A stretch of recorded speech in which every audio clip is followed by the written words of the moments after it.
Yo, what is this guy doing? Nah, the arch is crazy, bro. Why you throwing it back? What is bro training for? Forgive them, Father. They know not of the gains they forsake. But one day, when I'm pulling all the bad bitches, they'll all know. They'll see the value in neck training. Once and for all. I'll show them.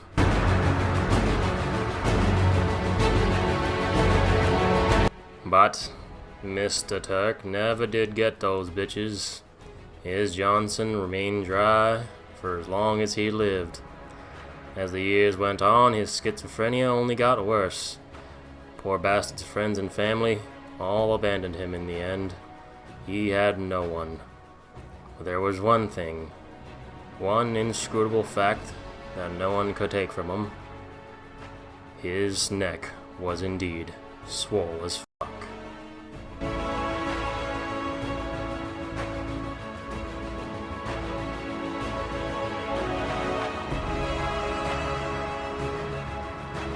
Hopefully that masterful piece of cinema was enough to convince you to start training your neck, but in case it wasn't, we're going to go over some details in this video for why you should and some for maybe why you shouldn't.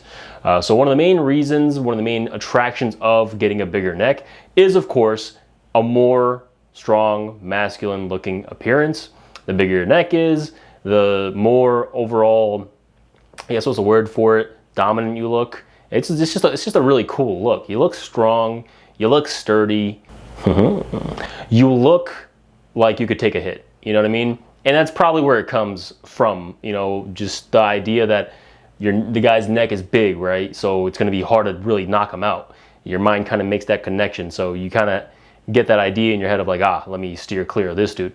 But the inverse of that, when you have a pencil neck, you have a complete opposite opinion, right? When somebody has a fucking 13-inch neck, especially a dude, you're like, oh my god, look at this twig, look at this fucking, I'll snap this fucking dude in half. Oh, he better not raise his fucking voice. I'll fucking use his little neck like a goddamn noodle lasso and throw him across the street. You know what I mean? When you see a fucking little pencil neck, high-pitched voice dude do anything, you're just like, shut up. But if his neck was like 20 inches on some Mike Tyson shit, you'd be like, okay, buddy, it's all good, bro. Just take it easy, okay? You would think twice about fucking with that dude. I don't know what it is. It's like a psychological thing. I know for a fact that when I see a dude with a pencil neck, I'm immediately like, this dude's a bitch. I'd destroy this guy's entire family if I needed to. Okay, so that's great and all. Having a nice neck is cool and all, but how do you actually go about building it, right? What are the strategies we can employ? Well, when it comes to the neck, it responds very well to high volume, and that's all you really ever have to do. This is not an area where you want to go low on reps. I would prescribe reps of that 25 to 30, like really on the high end. For sets of like 4 sets, 5 sets, go high with it. You know, this is not an area where you have to like baby the muscle as far as how much reps and how much sets you can do. It can recover from a lot, and it can grow like a weed. I mean, your neck is the only muscle in your body, as far as I know, that can put on 2 inches in literally a month. I mean, think about that on any other part of your body. Imagine putting on 2 inches of pure lean fucking tissue on your arms. You know what I'm talking about? We're talking about a completely different human being at that point. And your neck has the ability to do that, which is insane.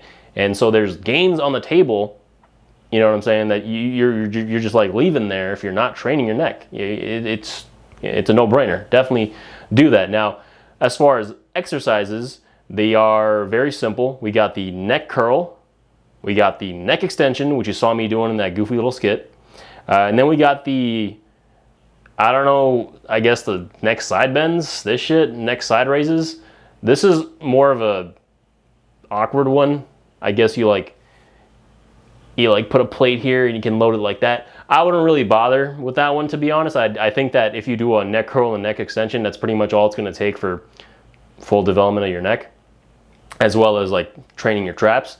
I think all that together is all you really need. But if you want to be like, I don't know, super fine-tuned and detailed, okay, then do all that, you know, have a full neck day if you like. I don't give a crap. Do whatever you want. But yeah, so those are the exercises with the reps and sets that I would recommend that you do.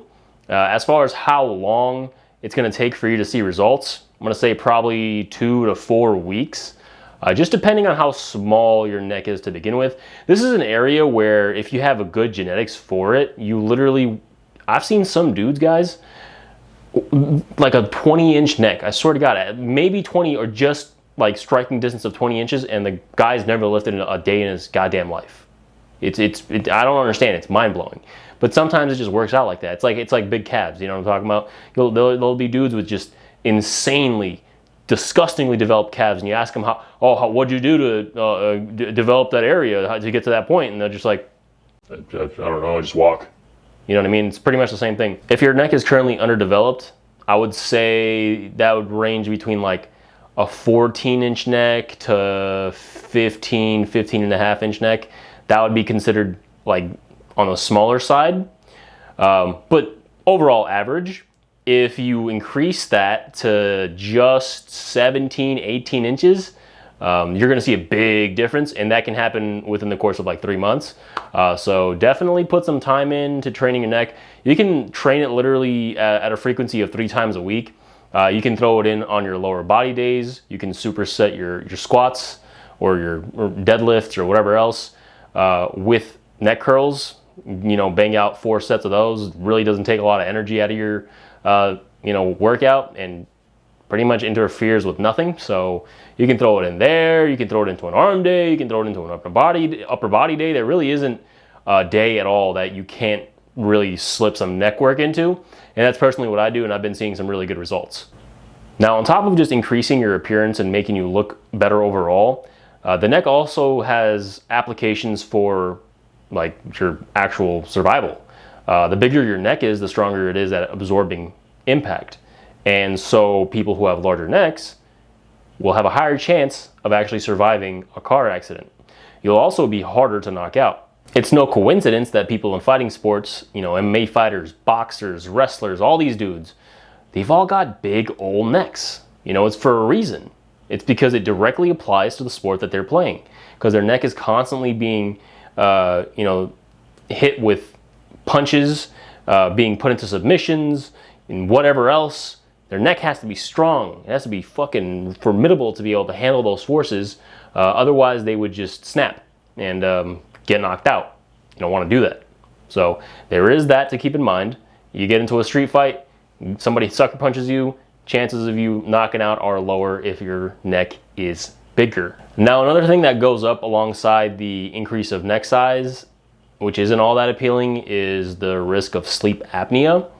It is true that when you have a larger, more, big, thick neck, it can give you sleep apnea. Studies have shown that it's between the range of 17 inches to 18 inches in men where it starts becoming a problem.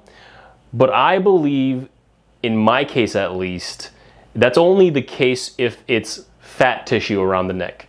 But if it's muscle tissue, I don't think you get any more of an increased sleep apnea risk.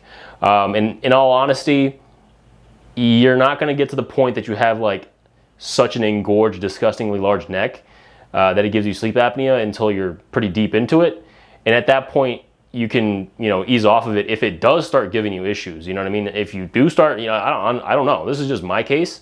If in your case you do start having those problems, you fucking ease off of it, bro. Jesus Christ, a bigger neck's not worth potentially dying in your sleep. That's all I really got to say about the benefits of neck training. If it's something you see value in, hopefully I've made a good case for it. Go ahead and pull the trigger, start training your neck. If not, whatever, go keep having your pencil neck then, fucking whatever. But if you liked the video, go ahead and subscribe. Leave a comment in the comment section down below. Leave a like. All that stuff really helps the video do well in the algorithm. I will catch y'all in that next video. And as always, bye!